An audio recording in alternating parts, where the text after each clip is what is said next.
Hello दोस्तों, welcome to study Gurukul. 69,000 शिक्षक भर्ती में लेटेस्ट अपडेट के साथ एक बार फिर आप सभी के साथ जुड़ चुका हूं। दोस्तों, बैक टू बैक एक से एक खबर निकल कर आ रही है। उत्तर कुंजी पर सरकार की ओर से 2 और स्पेशल अपील दाखिल। सुनवाई होगी दोस्तों किस दिन। 69,000 शिक्षक भर्ती में सरकार डबल बेंच पहुंच चुकी है और उत्तर कुंजी मामले पर सरकार की तरफ से जो फाइल हुई थी दोस्तों उस याचिका को भी नंबर मिल चुका है। ऐसे में दोस्तों 2 और स्पेशल अपील फाइल की जा रही हैं आज। हालांकि दोस्तों आज सैटरडे है, लेकिन फिर भी दोस्तों आप समझ सकते हैं कोविड-19 के चलते सैटरडे में भी कोर्ट की संपूर्ण प्रक्रिया जारी है। ऐसे में ये 2 स्पेशल अपील किस और होंगी 69,000 शिक्षक भर्ती उत्तर कुंजी पर, तो और किस दिन दोस्तों इसकी सुनवाई संभावित है। यूजीसी रिपोर्ट निर्भर करेगी चयन सूची। और वहीं दोस्तों बेसिक शिक्षा मंत्री सतीश द्विवेदी जी ने स्पष्ट किया है फिर से प्रदेश के अंतर्गत पदों की संख्या भी है और दूसरी चयन सूची भी दोस्तों।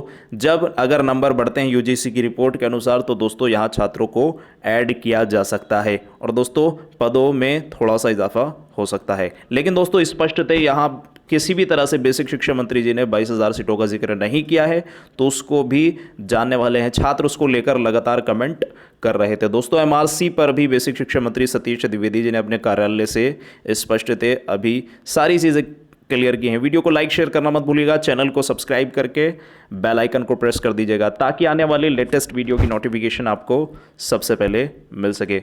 तो उत्तर कुंजी पर दोस्तों सरकार अपनी ओर से 2 और स्पेशल अपील दाखिल कर रही है।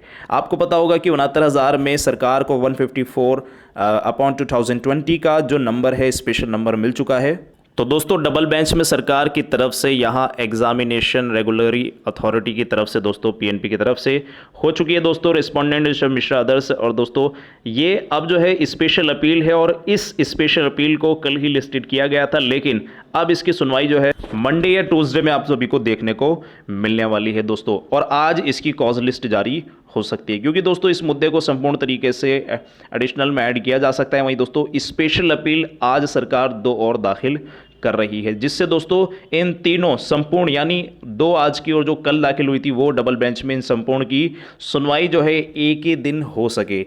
तो 69,000 में दोस्तों सरकार का स्पष्टतः फैसला है कि डबल बेंच में सिंगल बेंच के ऑर्डर पर स्टे लेकर इस भर्ती प्रक्रिया को संपूर्ण तरीके से संपादित किया जा सके। वहीं दोस्तों बेसिक शिक्षा मंत्री सतीश द्विवेदी जी ने इसको लेकर भी स्पष्ट कर दिया है कि अगर यूजीसी की रिपोर्ट, जैसा कि सिंगल बेंच में कहा है कि यूजीसी रिपोर्ट देगी, उसके बाद ही संपूर्ण भर्ती प्रक्रिया में कॉमन अंक या फिर प्रश्न विवाद को लेकर किसी तरह का फैसला होगा। तो उस पर बेसिक शिक्षा मंत्री सतीश द्विवेदी जी ने स्पष्टतः भी बयान दिया है। दिखाते हैं आप सभी को। की जाए, हमारे यहाँ पदों की कमी नहीं है। अगर कुछ ऐसे लोग कोर्ट के ऑब्जर्वेशन के बाद, कमेटी के बाद, अगर कुछ और लोग उस मेरिट के दायरे में आएंगे तो हम उनको शामिल कर सकते हैं। सर एमआरसी मुद्दे को भी लेकर के छात्र में काफी आक्रोश है सर, इसको किस तरीके से देख रहे हैं? जो भी भर्ती हो रही है, जो हमारे देश का संविधान है, जो उत्तर प्रदेश सरकार के कार्मिक विभाग के द्वारा समय समय पर जारी किए गए जो नियम उपनियम है, उन्हीं के अंतर्गत हो रहा है, कुछ नया नहीं हो रहा है। ओवरलैपिंग को लेकर के भी सर कहीं ना कहीं जनरल कास्ट के छात्रों में सर आक्रोश है ओबीसी के प्रति सर। जो स्थापित विधि की प्रक्रिया है, जो आरक्षण के जो स्थापित व्यवस्थाएं हैं, उन्हीं व्यवस्थाओं के अनुसार ये भर्ती प्रक्रिया संपन्न हो रही है। इसमें हम किसी तरह का कोई मनमानी नहीं कर सकते। ये कहना कि भर्ती प्रक्रिया न रोकी जाए, हमारे यहाँ पदों की कमी नहीं है। अगर कुछ ऐसे लोग कोर्ट के ऑब्जर्वेशन के बाद, कमेटी के बाद, अगर तो जैसा कि आप सभी ने देखा कि पदों की कमी नहीं है प्रदेश में, और 69,000 में दोस्तों आप समझ सकते हैं कि जिस प्रकार से ये चयन सूची जारी हुई है और चयन सूची के बाद दोस्तों जिन छात्रों का नाम इसमें नहीं है, अगर यूजीसी की रिपोर्ट के बाद नंबर बढ़ते हैं तो उनका नाम भी इसमें सम्मिलित होगा और ऐसे में उनको भी बराबर का मौका दिया जाएगा। आप समझ सकते हैं, यानी कहने का मतलब क्लियर है कि 69,000 में भी 67,000 छात्र हैं और अगर नंबर बढ़ते हैं तो जाहिर सी बात है, आप स्वयं सोचिए कि इससे ज़्यादा अब छात्र, मान लीजिए 5,000 या 10,000 छात्रों के नंबर बढ़ते हैं, अगर इनके नंबर बढ़ते हैं तो आप समझ सकते हैं 67,000 तो पहले वाले और 10,000 ये, तो फिर कितने हो जाएंगे दोस्तों? लगभग 77-78,000। मैं केवल एग्जांपल दे रहा हूं। तो ऐसे में आप समझ सकते हैं जो प्रदेश के अंतर्गत खाली पद हैं उनको लेकर बेसिक शिक्षा मंत्री सतीश द्विवेदी जी ने इसमें बात की है, लेकिन छात्र इसको लेकर कमेंट कर रहे थे कि ऐसी कोई बात नहीं की है।